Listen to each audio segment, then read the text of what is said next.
Hello everybody, welcome to Unbox. My name is Carlos. So today we're going to check out the Kingcom PiPhone Venus. Big box, really nice looking phone from the pictures.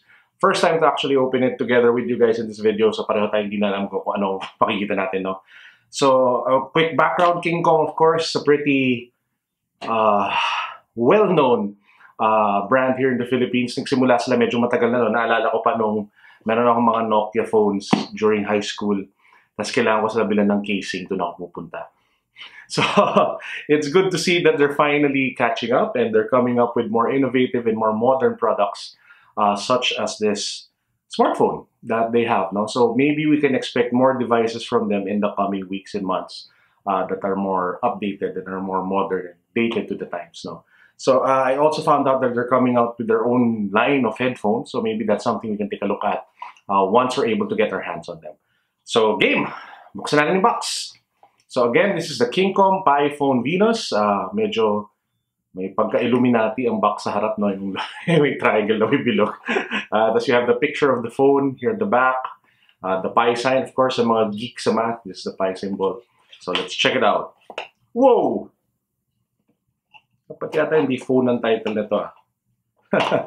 So, this is the Kingcom PiPhone Venus. And as you can see, it is huge. I'm not even sure why it's called a phone. I think it's more in the tablet space at 7 inches. It's quite big, no? You have a big screen here. Parang medyo faux metal or metal back. Actually, it's metal black. More hard plastic, metal sides. You have the buttons, you have the headphone jack, micro USB charging cable, speakers, 8 megapixel camera here with the flash, and you have the 5 megapixel camera here at the front. So mga mahilig mag-selfie, okay na. The size of the bezel is respectable both on the sides and the top. What I really like about it though, while it's quite big at 7 inches, medyo okay pa siya hawakan. Kasi medyo manipis. And kung papansinin ninyo, may pagka-curve ng konti sa side. So it actually nestles really nicely on the hand. I can actually see myself watching a lot of videos here or playing a lot of Clash of Clans. Kasi laki na screen di ba? At least di ako magkakamali sa pagpindot at paglagay ng mga troops. So, turn on lang natin siya. So this is the power button, sleep, wake. So, wow. The screen is actually very, very nice. Okay siya, maganda yung oh, wow. It's actually very beautiful. Pwede ito. Okay siya kung gusto niyo manood ng mga videos or maglaro ng games. Feeling ko medyo patok to eh. In terms of the internals pala, just so we're all on the same page, it runs a octa-core processor and 2 gig RAM. So you can expect na pretty much everything that you'd want to do on a smartphone or on a big smartphone, you can do with this one. Personally, I'm feeling that this is more of a mobile entertainment device. Given the size, masarap mag-browse dito, masarap magbasa, masarap manood ng movies. It's good that it has a USB on-the-go cable. So it actually has a 16 gig internal storage and expandable micro SD. Pero pag bitin ka, desalpak mo lang yung USB OTG cable, nood ka na lang kung gusto panoodin. Also makes for a great gaming device.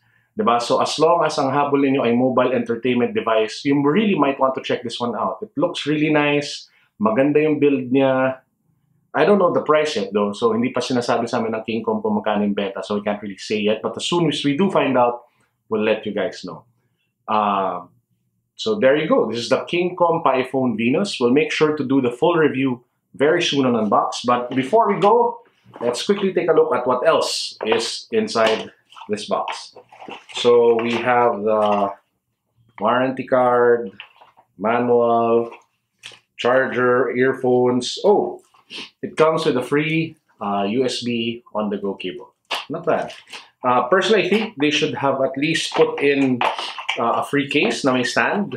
I think that would have made it a much better buy, considering people who would get this are actually people who would want to watch a lot of movies on their device. So again, this is the Kingcom PiPhone Venus. Please do check it out. Now, to those who've been following our channel for a while now, suggestion lang, subscribe. And also, please do like and share this video. Leave a comment below. If you have any questions, we'll do our best to answer them. That's it. This is Carlo. Peace!